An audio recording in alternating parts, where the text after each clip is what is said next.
تو عنقریب 25 صفر مظفر یعنی عرس اعلیٰ حضرت کی آمد ہے۔ ہم امام اہل سنت، امام عشق و محبت امام احمد رضا خاں فاضل بریلوی سے بڑی محبت کرتے ہیں۔ اور کون ہے امام احمد رضا؟ کون ہے امام اہل سنت؟ یہ کون سی ذات ہے؟ تو امام احمد رضا اس شخصیت کا نام ہے کہ جنہوں نے زندگی حضور کے عشق میں وقف کر دی،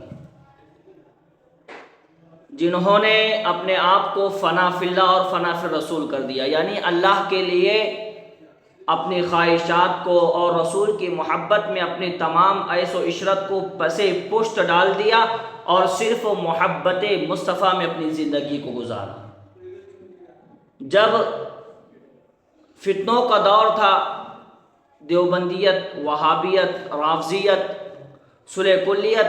جب کوئی حضور کی ذات پر حملہ کر رہا ہے، کوئی اسلام پر حملہ کر رہا ہے، کوئی قرآن پر حملہ کر رہا ہے، کوئی معاذ اللہ حضور کو اپنے جیسا بتا رہا ہے، کوئی یہ کہہ رہا ہے کہ حضور ہمارے چھوٹے بھائی ہے، معاذ اللہ کوئی قرآن کا ترجمہ غلط کر کے لوگوں کے سامنے بیان کر رہا ہے، تو ایسے فتنے کے دور میں، ایسے مشکل حالت میں جس نے اپنے قلم کو آسمان کی طرف بلند کیا اور اللہ کے نام سے اور حضور کی محبت کے ساتھ لکھنا شروع کیا، جس کی قلم کو یہ لقب دیا گیا کہ کلک رضا ہے خنجر خونخوار برقبار، آدا سے قید و خیر منائے نشر کرے۔ عاشق صادق جس نے حضور کی محبت میں اپنی زندگی کو وقف کر دیا، کبھی اپنی ذات پر بات نہیں کی، کبھی اپنے خاندان کے اوپر بات نہیں کی، اپنے گھر کی بات نہیں کی، جب بھی بات کی تو حضور کی بات کی، اسلام کی بات کی۔ جب حضور کی ذات پر، حضور کی شان پر، حضور کی عظمت پر انگلیاں اٹھانے لوگوں نے شروع کر دیا تو پھر امام احمد رضا نے کہا کہ تم میرے نبی کی بات کرتے ہو، وہ تو وہ ہے کہ وہ کمال حسن حضور ہے، کہ گمان نقص جہاں نہیں، یہی پھول خار سے دور ہے، یہی شمع ہے کہ دھواں نہیں۔ لوگوں کو بتایا کہ حضور تو وہ ہے کہ کمال ہے، حسن میں سراپا کمال ہے، وہ کمال حسن حضور ہے۔ تم نے یقیناً یوسف کے حسن کو دیکھا ہوگا، مگر اگر یوسف کو حسن ملا ہے تو وہ بھی جمال مصطفیٰ کے صدقے میں ملا، سمجھے؟ تو امام احمد رضا خاں فاضل بریلوی نے حضور کی عزت پر بات کی، حضور کی عظمت پر بات کی اور کمال کر دیا، حد پار کر دیا۔ حضور کی شان کو بیان فرمایا تو یوں کہا کہ سب سے اولا و اعلیٰ ہمارا نبی،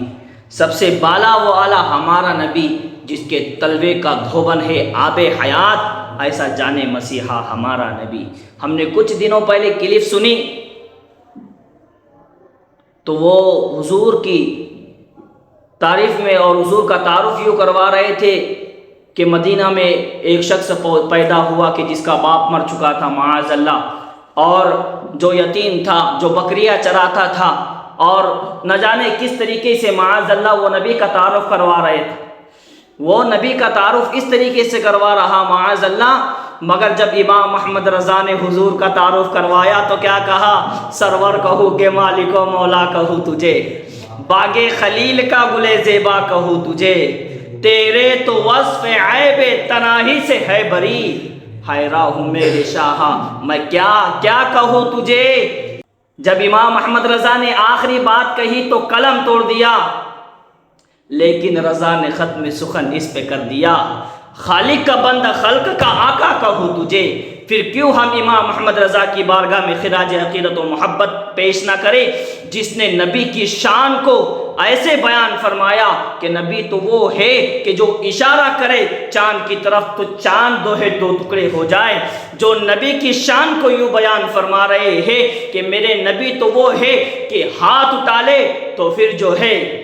سورج لوٹ کر آ جائے۔ میرے نبی کی شان تو یہ ہے کہ اگر سوئے ہوئے ہیں تو پھر درخت زمین کی چھاتی چیر کر بارگاہ میں سلام پیش کرنے آئے۔ امام احمد رضا نے ہمیں حضور سے محبت سکھائی۔ یہ وہ لوگ ہیں جو منافق ہے، جو حضور کا تعارف یوں کرواتے ہیں کہ معاذ اللہ حضور جو ہے بکریاں چراتے تھے اور جس کا باپ مر گیا تھا، معاذ اللہ